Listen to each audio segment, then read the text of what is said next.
কেননা যে কেউ আপন প্রাণ রক্ষা করিতে ইচ্ছা করে সে তা হারাইবে, কিন্তু যে কেউ আমার এবং সুসমাচারের নিমিত্তে আপন প্রাণ হারায় সে তাহা রক্ষা করিবে। হালেলুয়া, হালেলুয়া,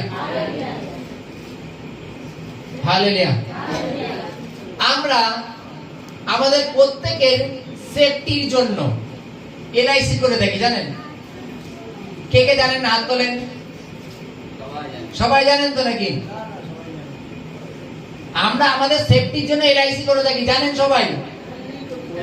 হ্যাঁ, জানেন তো, করেছেন তো। আপনার সেফটির জন্য করেছেন, কিন্তু আপনি টাকা পাবেন না, পাবে আপনার মেয়ে। তাহলে সেফটিটা আপনার কি হলো? সেফটিটা আপনার কি হলো? তাহলে যার ছেলে মেয়ে আছে তারা পাবে, সে তো মরে গেল, তাই তো নাকি? তাহলে সেফটি এটা। Hallelujah, hallelujah. আর আর ছেলে মেয়ে বলবে বাবা মা কিছু করে গেছে। কি করে গেছে? মানে যতদিন দিতে পারবে ততদিন মা বাবা ভালো, ততদিন দেবে না মা বাবা ভালো না, তাই? তুমি মরে যাওয়ার পরে ছেলে পেলে কি বললো না বললো দেখে লাভ নেই তোমার। বাইবেলে হিতোপদেশ কি বলছে? যে তার জন্য সঞ্চয় করে রেখে যাও।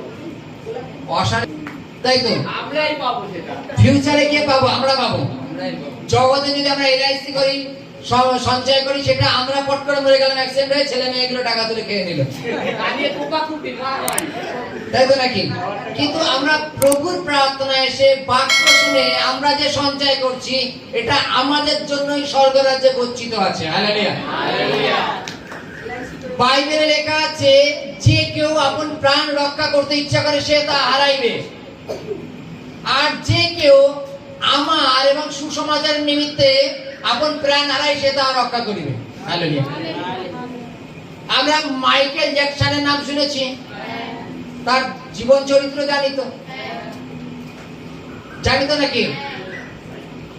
মাইকেল জ্যাকসনের মানে একটা যদি কখনো চা খেত, সেই চাটাকে আগে পরীক্ষা হতো, তারপরে ও খেত।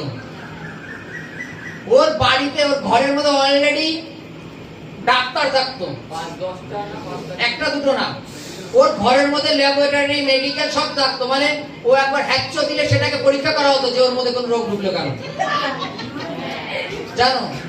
ওর এত পয়সা ছিল, ডাক্তারকেও পুষে রেখে দিয়েছিল, বাড়িতে মেডিকেল বানিয়েছিল, বাড়িতে সমস্ত কিছু, ল্যাবরেটরি সব বাড়িতে। ওর টার্গেট আমি 150 বছর বাঁচবো, বেঁচে আমি লোককে দেখাবো। ওর জন্য সে প্রত্যেকটা পদক্ষেপে তার শরীরের ট্রিটমেন্ট হতো, তার শরীরের ট্রিটমেন্ট হতো প্রত্যেকটা মুহূর্তে, জানো? আচ্ছা, তো এটা কি জানো যে আমাদের যিনি ক্রিকেটার সচিন তেন্ডুলকার রাতের ঘড়িটা দেখেছো কেউ? ঘড়িটার দাম কত জানো? আর ঘড়িটার মধ্যে কি আছে?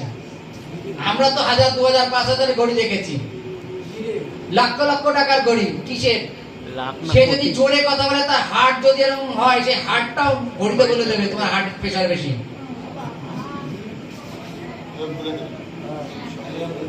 তোমার হার্ট এত জোরে পাম্প করছে, সেটা তোমার ঘড়িতে বলে দেবে সঙ্গে সঙ্গে। তোমার শরীরে কতটা ঘাম ঝরছে সেটা তোমার ঘড়িতে বলে দেবে, জানো? তার জন্য সেই ঘড়ির দাম আছে। এবং সেই মাইকেল জ্যাকসন যে এত সিকিউরিটির মধ্যে ছিল, সেও বেশি দিন বাঁচেনি, সে 50 পার করতে পারেনি, 50 পার করতে পারেনি, মারা গেছেন। কেন জানো? হালেলুয়া। কেন জানো? যে নিজেকে রক্ষা করবার চেষ্টা করবে জাগতে, সে হারাবে। বলো সে 40 বছরে মারা গেছে, 50 বছরে মারা গেছে, তাই কি হয়েছে? মরতে তো আমাদের সকলের হবে। কিন্তু বাইবেলে আমাদের বলে যে প্রভুকে না জেনে এখানে মরেছে, সে দ্বিতীয় মৃত্যুতে গিয়েও মরবে। হালেলুয়া। দ্বিতীয় মৃত্যু মানে নরক যন্ত্রণা, সে নরকে নিক্ষেপ হবে। কেন? প্রভুকে না জেনে মরেছে। আর আমরা জানি যে বিভিন্ন জায়গায় দেখবা বিভিন্ন পাস্টার প্রচারকদের উপরে টর্চার হয়, তাই তো? বিভিন্ন জায়গায় সুসমাচার প্রচার করতে গেলে বিভিন্ন ভাবে টর্চার, মারধর, হ্যারাসমেন্ট হয়। এবং বাইবেলে লেখা আছে যে কেউ আমার আর আমার সুসমাচারের জন্য তাকে যদি বধ করা হয়, বাইবেলে লেখা আছে সে অনন্ত জীবনে গিয়ে পৌঁছাবে। হালেলুয়া। সে কোথায় গিয়ে পৌঁছাবে?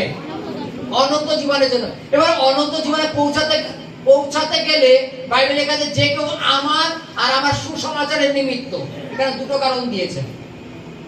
অন্য কারণে মারা গেলে তার জন্য তুমি স্বর্গে যাবে না। তুমি কার সাথে শঙ্করের রাস্তায় যেতে কার সাথে গন্ডগোল করা শুরু করে দিলে, এমনি পার্সোনাল বিষয় নিয়ে মারামারি করতে শঙ্করের চাকর ঢুকালে শঙ্কর মরে গেল, স্বর্গে চলে যাবে? পার্সোনাল বিষয় হবে না। বাইবেলের মধ্যে যে কেউ আমার আর আমার সুসমাচারের নিমিত্তে যদি মারা যায়, সুসমাচার করতে গেলে হয়তো কেউ পেতন দিয়ে মাথায় বাঁশ দিয়ে মেরে দিল। সুসমাচার প্রচার করতে গেছে, অত কিছু দুষ্কৃতী এসে তুলে নিয়ে গিয়ে মার্ডার করে জঙ্গলে ফেলে রেখে দিয়েছে। তারা শরীরকে বধ করেছে কিন্তু আত্মাকে বধ করতে পারেনি। হালেলুয়া।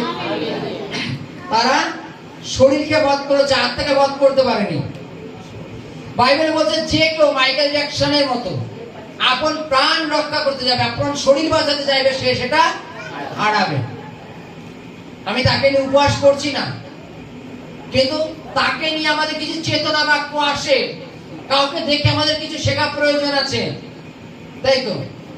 যখন মাধ্যমিকের একটা কৃতি ছাত্রকে দেখি যে মাধ্যমিকে এই ছেলেটা এত রেজাল্ট পেয়ে পাস করেছে, এত নাম্বার পেয়ে পাস করেছে, ওই মুহূর্তে আমরা কতটা গর্বিত, আমরা আমাদের সন্তানকেও ওর বিষয়ে বারবার জানকারি দিই, দেখ ও দেখ কেমন রেজাল্ট করেছে, বলি তো নাকি?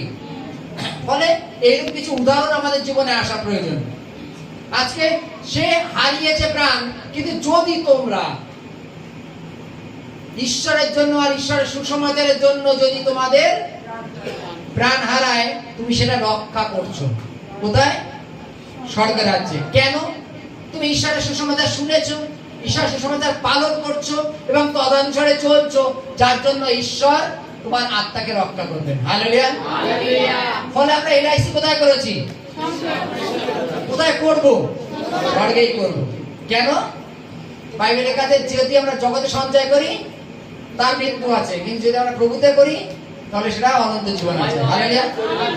হালেলুয়া।